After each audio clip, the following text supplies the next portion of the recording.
To work on this technique, you need to know a bunch of different stitches, and I'm going to show you how to make all of them in this video. I'm also going to go over how to change color at the beginning of a row, because that's something we do after every row in a mosaic crochet project. So every alternate row is the same color, and you change color after every row. I'm going to go over all of that in this video, and I'm not going to focus on the details of making a foundation row or how to bind off, because this is an intermediate level technique, and I expect you to know all of this before you start working on this project. But if you do not, that's completely fine. I'm going to put some links in the description below so that you can follow my other detailed tutorials that I have for those things specifically. So let's begin by making a 14 chain. 1, 2, 3, 4, 5, 6, 7, 8, 9, 10, 11, 12, 13, 14. And I'm going to make the foundation row stitches in the back bump. So I'm going to turn this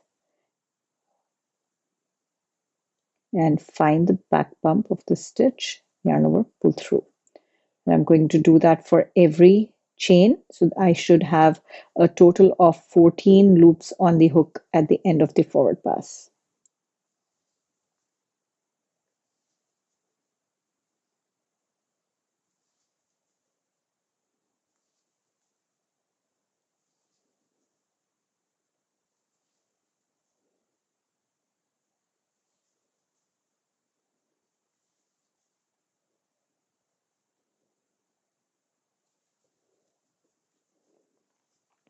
So here we are at the end of the forward pass. That's 2, 4, 6, 8, 10, 12, 14 loops on the hook. And I'm going to make the return pass by doing a chain 1 and then yarn over, pull through 2, yarn over, pull through 2.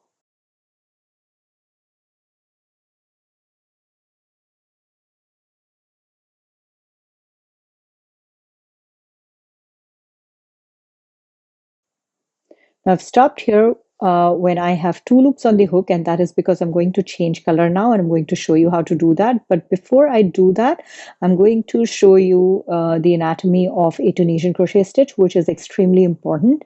So here you can pick any stitch. So I'm going to just pick this one. So here you can see that for a stitch, there are 2 bars. There is this front vertical bar, and there is this back vertical bar, and there is this return pass chain. And you can see that this back vertical bar is visible from between that return pass chain and from below it. So here, if you follow this is the front vertical bar, and then it goes all the way in here. You can see that it's right here in between that return pass chain and under that chain. So this is important because I'll show you how we're going to make the stitches, and you need to be able to find this back vertical bar from between this chain. Now I'm going to change color, and now that I've stopped with 2 loops on the hook, I'm going to pick up my other color and then pull through.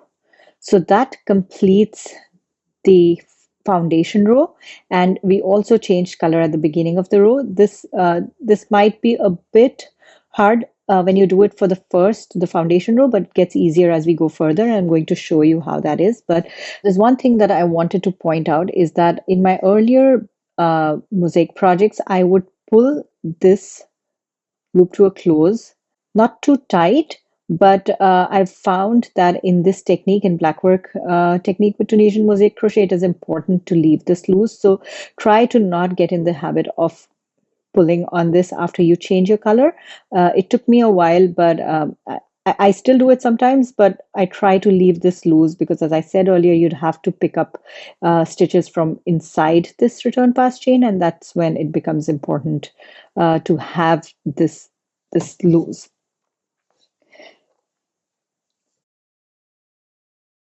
Now I'm going to show you how to make a Tunisian simple stitch. That's the first stitch that you need to know for this technique. And the way we make it is, so the first loop on this hook here, that is the first stitch or the edge stitch. So we're going to leave it alone. We're going to find the front vertical bar of the next and pick that up, yarn over, pull through. That's a simple stitch. I'm going to do that for every stitch here.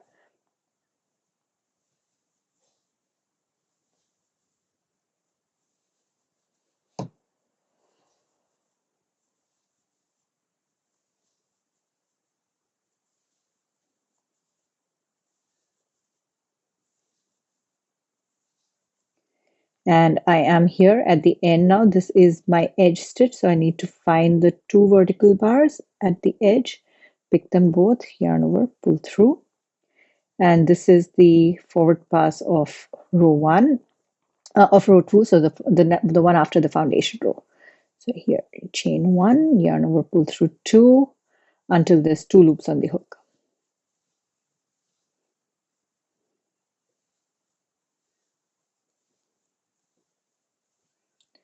So now I have 2 loops on the hook. I'm going to pick up the earlier color, that was the bear, and I'm going to yarn over and pull through. See, I'm not going to pull on this to close this return pass chain. I'm just going to continue working on the next row.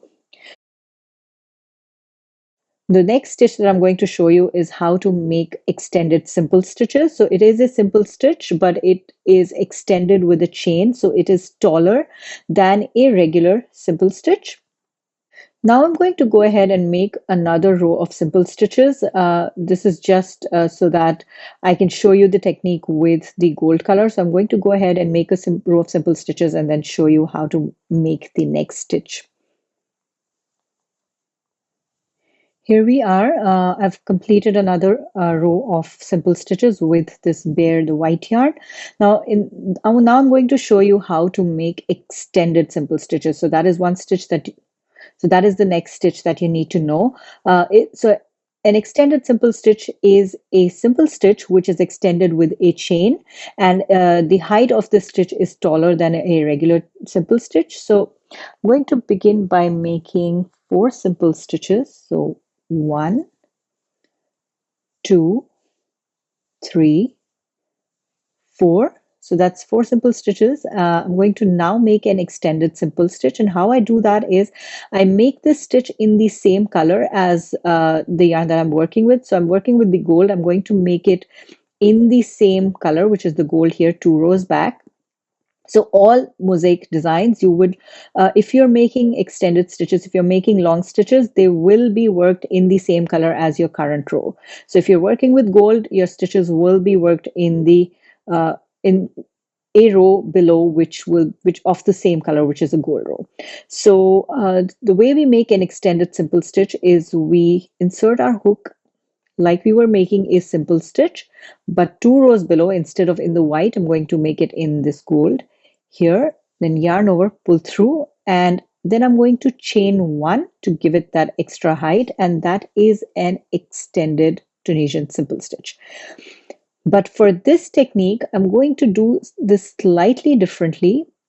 Instead of picking up just the front vertical bar, I'm going to pick up both the front and back vertical bars. So the front vertical bar is right here. We already saw that. Now I'm going to pick up the back vertical bar from between that return pass chain. So you see here, this is the return pass chain. You can see a hint of this back vertical bar.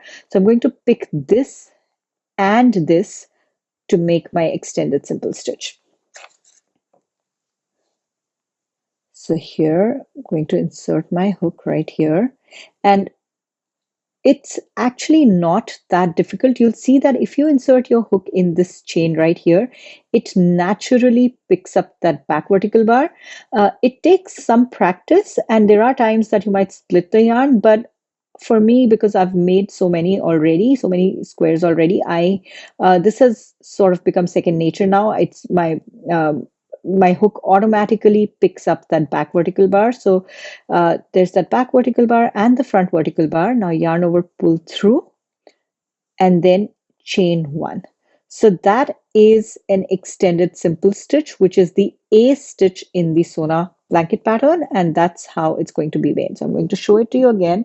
I'm going to make 2 simple stitches and then a extended simple stitch or the A stitch by inserting my hook in between that return pass chain. When you pull that up, it automatically picks up that back vertical bar, the front vertical bar, yarn over, pull through, and then a chain one. So you can see that the height of these extended stitches is double than a regular simple stitch. And we need that so that we can work these overlaid stitches and create those Blackwork designs. I'm going to make 4 simple stitches and end this row.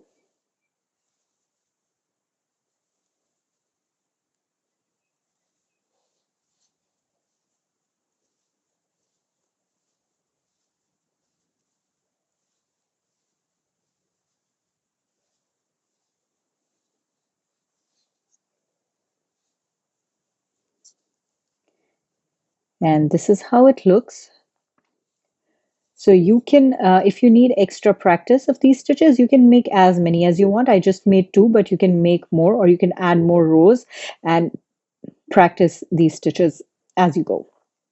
Now for the next set of stitches, which are B stitches, I'm going to make a row of simple stitches with the white, and then I'm going to come back and show you how to make the B stitches. I have completed a row of simple stitches. Now let's talk about the B stitches, which are extended double crochet stitches or extended double stitches. So just like earlier, I'm going to start with 4 simple stitches. It's 1, 2, 3, 4. And now I'm going to make a B2 stitch. So the way I remember this is, so a B stitch is a Tunisian double stitch, and the 1 and 2 will identify the tilt of the diagonal, so the angle that you're making it at. So for the way it helped me remember this, because it got really confusing in the beginning as I was developing this technique, is to figure out which direction to go in and what I should call them. So anything that has a 2 is worked towards your crocheting hand. So if you have a B2, then it is worked towards your crocheting hand. So here, this is the stitch, next stitch. So for B2 stitches, you will count 2 stitches towards you. So 1, 2, and 2 rows back, 1, 2. So this is where you will make your B2 stitch. So again, you make sure to count from the next stitch, not where you are right now. So here is the next stitch. You go 2 towards, 1, 2, and 2 rows back, 1, 2. Now here is where I'm going to make my B2 stitch, and I'm going to make that just like before. I'm going to make it by picking up the back vertical bar from between that return pass chain. Right here you see that return pass chain. You pick up the back vertical bar and the front vertical bars, and that's where I'm going to make it. And I'm going to make a double crochet stitch here. I'm going to extend it. So here this will be where I'll make it, and here it is how it goes. So for a double crochet stitch, I'm going to do a yarn over. That's how it begins. And here is the stitch where we're going to make that. So you insert your hook, pick up the front and back vertical bars, yarn over, pull through, and then yarn over, pull through 2. So that completes a double stitch, which is what we wanted to make, but we're also going to, because it's a diagonal stitch, we need a little bit of extra height. So we're going to do a chain 1 to extend it. We don't want to make sure that there's enough slack in the stitch so it doesn't pull on the fabric. And that completes a extended double stitch. Now there's one more detail that I want to point out before I move further. So the extension that I made, now the next stitch that I'm going to make is going to be this one over here. So you can see that this stitch here will be a ghost stitch. There'll be, will not make anything in here. I'm going to skip it. So that will be visible in the front. So instead of leaving it just like that, what I do is I anchor these diagonal stitches with this stitch. So instead of just doing a chain to extend, what I'm going to do is I'm going to insert my hook like I were making a Tunisian simple stitch, yarn over, pull through that, and chain. So that does two things. That anchors the stitch right here, and it creates the extension. So you can see that you won't have this one ghost stitch right here. And if you wanted to see how it looks, just create a few of these diagonal stitches without anchoring them, and you can see the difference. When I started developing the technique, I did it without anchoring, and it works out.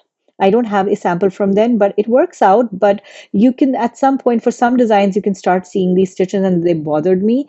And when I started anchoring them like this, it worked out really well. So, okay, a recap here. There's a bunch of things that I talked about here. So you are going to make your extended double crochet stitch by going two towards and two rows back.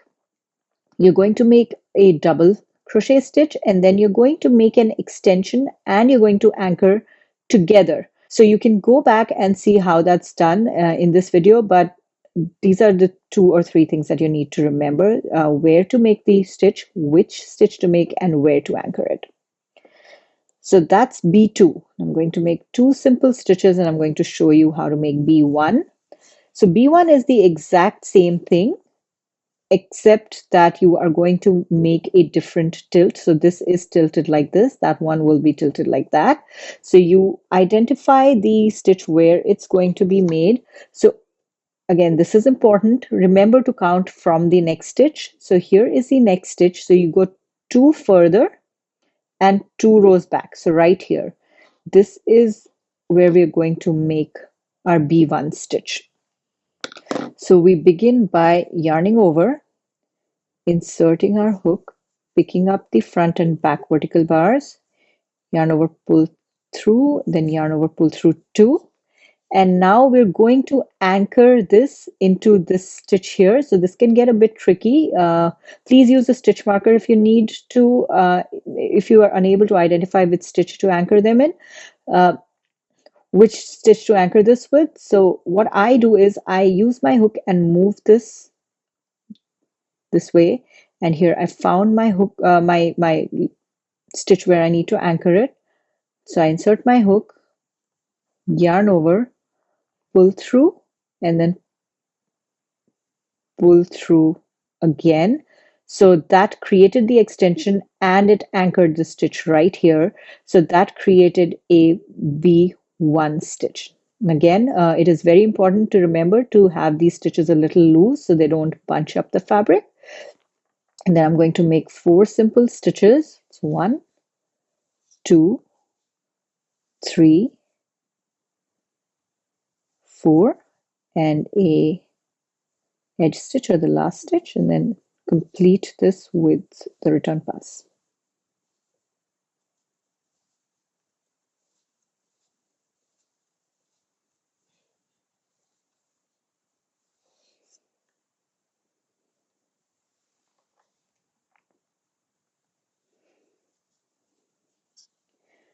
So here we have these A stitches, and this is a B2, this is a B1.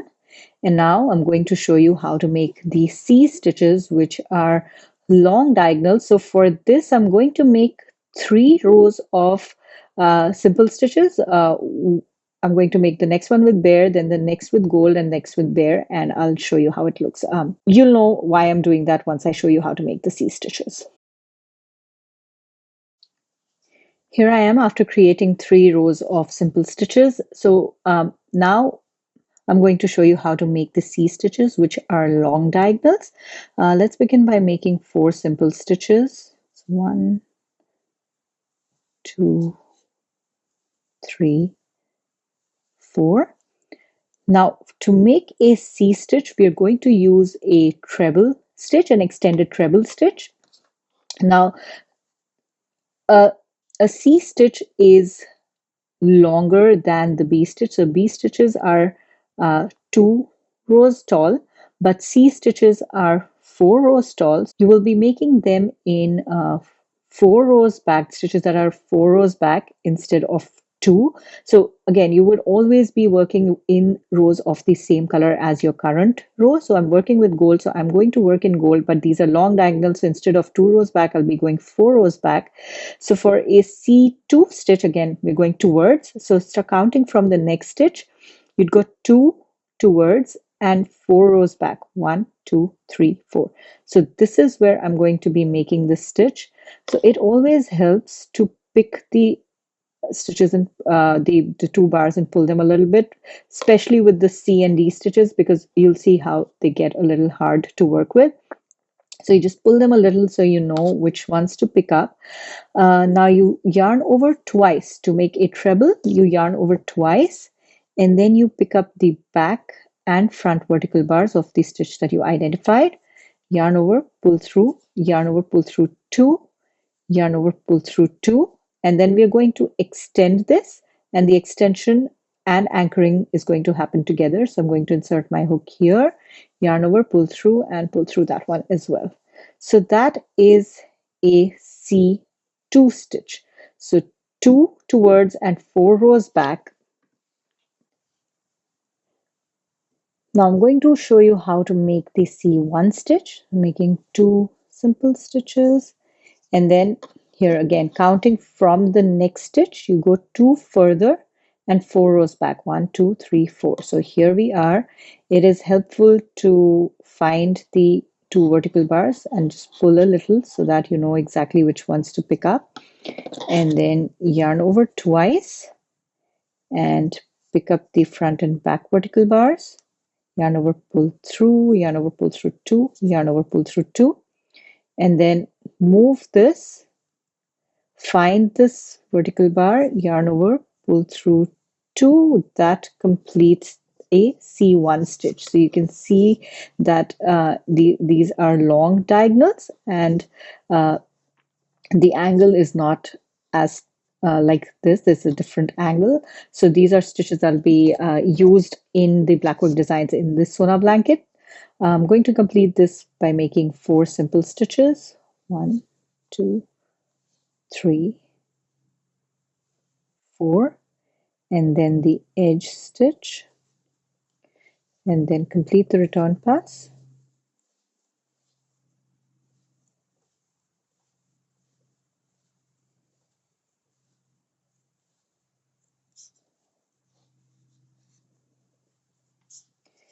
Here we are. So here's A, B, and C stitches. Now I'm going to show you how to make D stitches. So for that, I'm going to create 1 row of simple stitches with this bare or white, and then I'm going to come back and show you how to make the D stitches. Here we are. Now I'm going to make the D stitches. So starting with 4 simple stitches. 1, 2, 3, 4. Now these stitches are also extended trebles, but the angle is different. You're going to make them in 2 rows below, but 4 rows before, 4 stitches towards or further. So here, let's start counting from this stitch right here. So I'm going to go 4 towards. So 1, 2, 3, 4, and 2 rows back. So here, 2. This is the stitch where we're going to make this in. So I find that making the D2 stitch is the hardest. So I usually pick out the front and back vertical bars and have them pulled out a bit so that they're easy to pick up while I'm making the stitch. And you see it's hard here to find this because the first one after the edge stitch, these are always hard to find. So here, so you could actually put a stitch marker here, or so I'll show you a couple of ways to do this. Let's see, let's just begin with this one. So I pulled these a bit so they should be easy to pick up. So I'm going to start with yarning over twice, and then here I'm going to pick up this back vertical bar and the front vertical bar, and then yarn over, pull through, yarn over, pull through 2, yarn over, pull through 2, and then here is this next stitch. So I'm going to insert, yarn over, pull through, and anchor and extend at the same time. So you can see how this is looking. So this and this, these are the same stitches. They're extended trebles, but this is worked 4 rows below and this one's worked 2 rows below. So there's that difference. I'm going to make this again and show you another thing that you can do. So you can always also start with 2 yarn overs and then use a different hook to pick the 2 vertical bars and then pick that yarn over, pull through, and then put this back on the hook. So you can use another hook to make this stitch, and then yarn over, pull through 2, yarn over, pull through 2, and then anchor and extend together. So you could do one of 3 things. You could not pull those vertical bars. You could just, as you're working through your design, you can insert your hook directly and find the 2 bars and pick them up.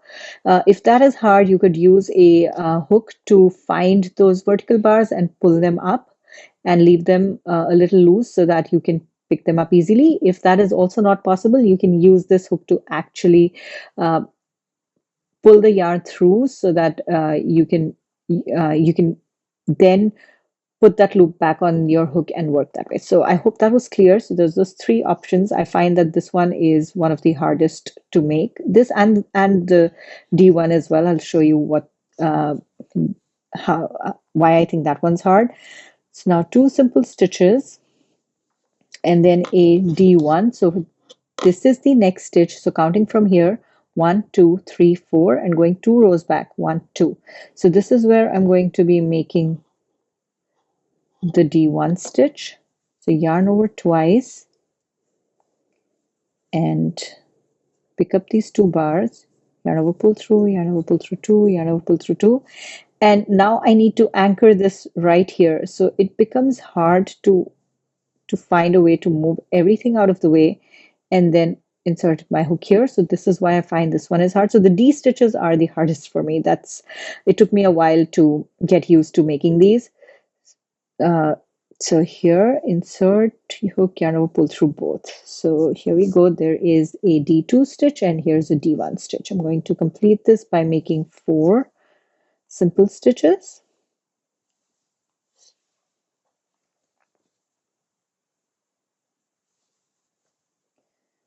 And an edge stitch, and then I'm going to complete the return pass. Change color again. So here. So these are all these stitches that you need to know. You need to know simple stitches, extended simple stitches, extended double stitches, and extended treble stitches. So that's A, B, C, and D stitches. Now there's one more thing I want to show you, which is how to combine these stitches. So there will be times where you'll be working where you have 2 or more of these stitches which are worked together. So I'm going to make a row of simple stitches and come back and show you how to do that. Okay, here we are. Now I'm going to show you how to make combination stitches. So the first one that I'm going to show you, which I think is really important because we use a lot of this, is the AB1. So these stitches are written with dashes in between them. Just remember that when you're combining stitches, you're only adding 1 loop on your hook at the end of that combination. So if you are making a combination of 2 or 3 or up to 7, there could be up to 7 stitches that you combine at once, and you would only add 1 loop to your hook. So I'm going to start with an AB1. So AB1 is you'll make an extended stitch here, an extended simple stitch, and then you'll make a B1 stitch right here. So for this first A, I always like to pull up the front and back vertical bars because the first ones are always hard. So here we go. And so insert, yarn over, pull through. So that's a simple stitch. I'm not extending it just yet. So I'm going to hold on to this loop. The next thing I'm going to do is I'm going to make a B1 stitch. So yarn over. It's right here. Insert my hook, pick up the 2 vertical bars, yarn over, pull through, and yarn over, pull through 2. So that completes my double stitch. I still have to extend these, I have to combine these, and I have to anchor these. So all of these three things will happen together, and I'll show you how. So I'm going to, this is the hard step. So you need to find that stitch where you're going to anchor these. So it's right here. There is this stitch where you need to anchor. So you're going to move this yarn out of the way, insert the hook, yarn over, pull through that, pull through the, so that anchors the stitches, or that's the point where they will be anchored. And then you pull through this double stitch that created the extension for the double stitch, and another, you made the extension for the A stitch. So this one step achieved three things. You anchored the stitches, you combined the stitches, and you made an extension all at once. So that's how an AB one is made. And I think this one is the trickiest. So what I recommend is I found that sometimes I find this stitch hard to locate for anchoring. So I could pull it just like it was pulled, but you could also use a stitch marker and hold on to this. Now, when you make your A stitch here, make sure that this stitch marker is right here. So yarn over, pull through, that makes the A stitch without the extension. And then for the B1, you yarn over, insert hook, pull up this, make that double stitch without the extension. And now here is your stitch marker with the stitch, so you know exactly where to anchor them, right here. So I'm going to remove this marker now, and then yarn over, pull through 3. So you added 2 loops here, and then there was that. So with this, you can see that even though I created 2 stitches, I combined them and only 1 loop was added to the hook, and these are anchored here and they're extended. Everything happens together. So that's how you combine these 2 stitches. I'm going to create some simple stitches.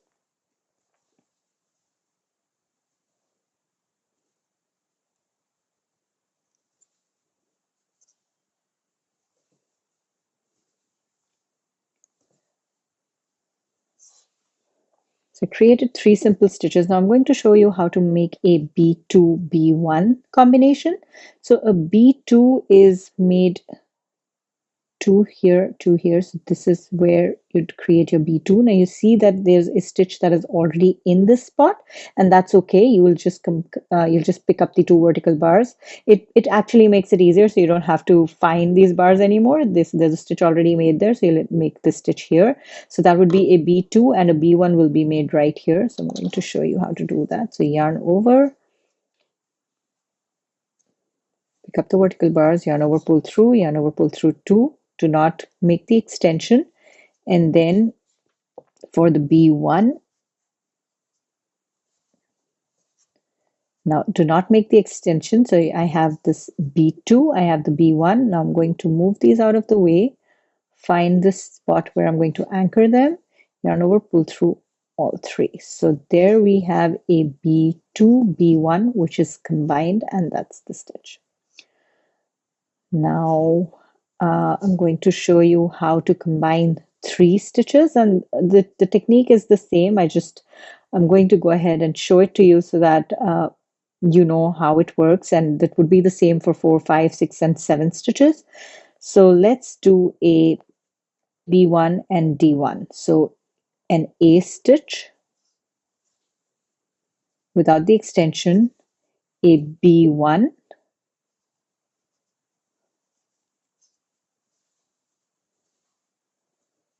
without the extension, and a D1, it's a treble,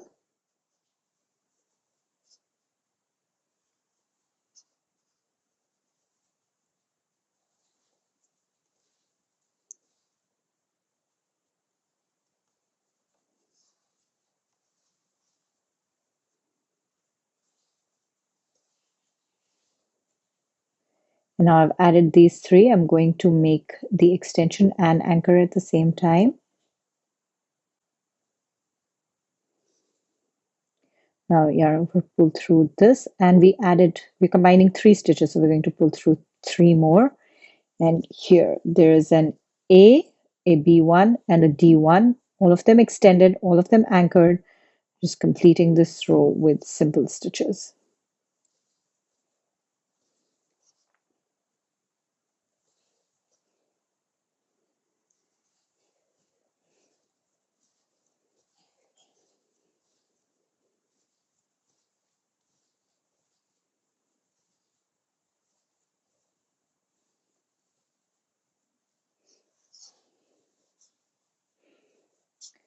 So here now we've learned the stitches. This doesn't look like much right now because we're not building the fabric in the background.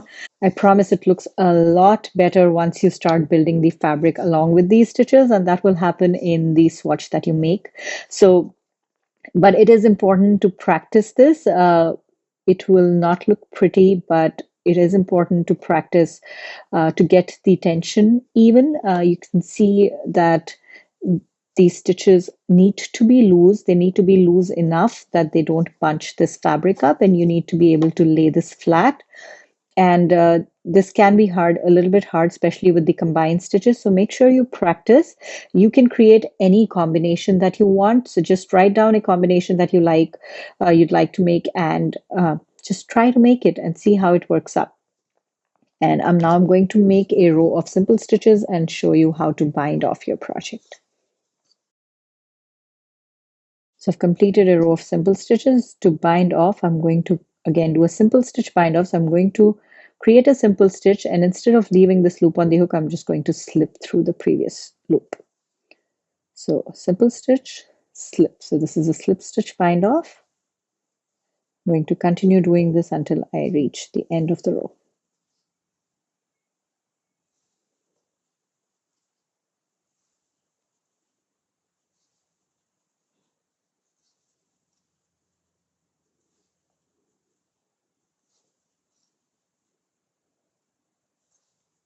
Here I am, and now here's the edge. And at this point, I can fasten off, cut the yarn, and this is done. I've been asked this question multiple times since I've revealed the blanket, the Sona blanket, and this technique. That how I've been asked, how is this different from the uh, Tunisian mosaic crochet technique that I had used in my earlier cal, was the 2023 one, which was the Zuri blanket. In that, we did not use diagonal stitches, so everything beyond this point was not a part of that. So we only used 2 stitches. That was the simple stitches and extended simple stitches, and we worked them differently. We didn't work them from in between the return pass chain, so that is slightly different here. I strongly recommend you try to pick up the 2 vertical bars from below, between, and above the chain to see what the difference is. But if you didn't want to do that, just know that in this technique we are picking them up from in between the chain, and there's a reason for that, which is that we want to center align all of these stitches as much as possible, so that if we have diagonal lines in the Blackwork design, they need to look like a straight line. And if you this was the best way I found to create these stitches. Otherwise, the lines would look like a series of steps. They're still not as smooth as you would find in a Blackwork embroidery design. That's just the nature of Tunisian crochet, but they're still smoother than if you picked up these stitches from above or below the return pass chain. But I would definitely recommend that you try it to see how that works up. So this everything beyond this point is new for this technique, and the charts are entirely different. So I'm going to show you how to read a chart further in my later videos, but I wanted to address this here, that this technique is significantly different from my earlier Tunisian mosaic crochet technique, which was a beginner level technique, and my Zuri blanket was a beginner level pattern, but this one is intermediate and actually turns into advanced very quickly if you use dark yarn. So that's about the stitches. Now I'm going to once you have practice of these, you can add as many rows as you want. You can practice this as many times as you want, but make sure that you practice them enough so that when you actually make your Sona blanket squares, that's all settled, and you can just just work on your squares without having to worry about your tension.